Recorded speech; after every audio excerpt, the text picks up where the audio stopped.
If you watched my last video on what to do now that Kindle Vella is shutting down, this is part 2. Get your notebook. Better yet, subscribe to one of my newsletters for the nitty-gritty. I'm going into how to price your web novel for profit. I don't know who used to hear this, but the internet isn't free. Publishing with a digital model like a web novel or web series drastically lowers your costs, but it is not free of expense. Pricing your web novel for profit requires being honest about your expenses and including a profit margin in your pricing. That sounds obvious, but many new and aspiring independent business owners don't get that profit is not what you pay yourself. I'm going to hold your hand when I say this. Profit is not what you pay yourself. Profit is what your business has left over after paying for something to be done. Even if you're the person that you're paying, your labor costs are just that, costs. When I was in college, one of my professors owned a furniture company for years. This is the pricing formula that he gave me. I use it to this day.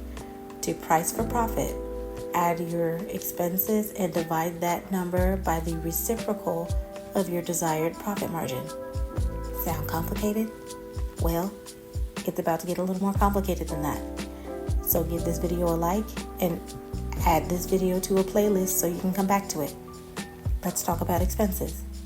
Your expenses will be much higher if you plan to print your web novel in the future. Determine your goals for your story and crunch some numbers before deciding which publishing model is right for you. Are you going to do web only or some type of hybrid? Your goals are going to determine your pricing.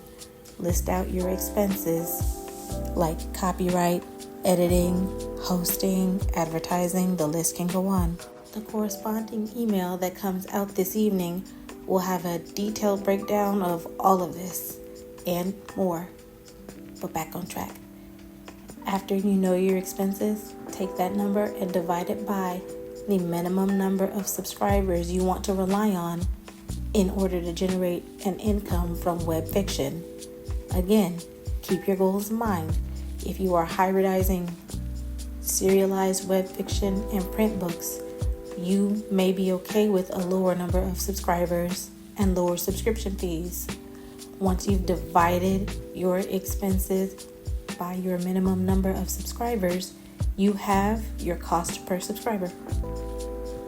This is how much it costs you per subscriber to run this type of business model. Take your cost per subscriber and divide it by the reciprocal of your desired profit margin. So, if you want to make 60% profit, you're dividing your cost per subscriber by 40%.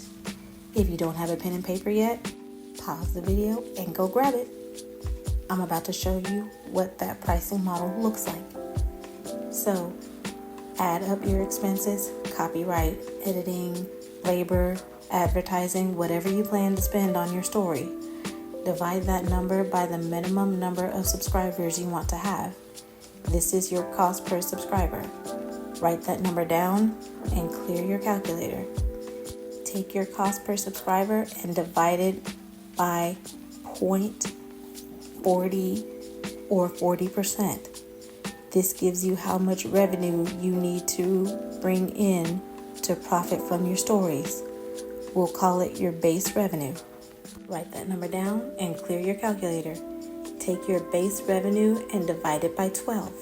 That's your minimum monthly subscription cost. You can calculate a quarterly subscription by dividing your base revenue by 4. That's the basics of pricing your work to see a profit from it. If you want to see some example numbers, pricing strategies, how to calculate your labor costs, and ways to incentivize your subscribers, sign up for a premium email subscription. As long as your subscription is active, you have access to all of my previous email articles. I offer tons of business strategy, content creation tutorials, and writing tips. Those links are in the description. If this video helped you, leave a comment below. If you haven't subscribed yet, you'll be missing the marketing video. So hit that subscribe button and I'll see you in the next one.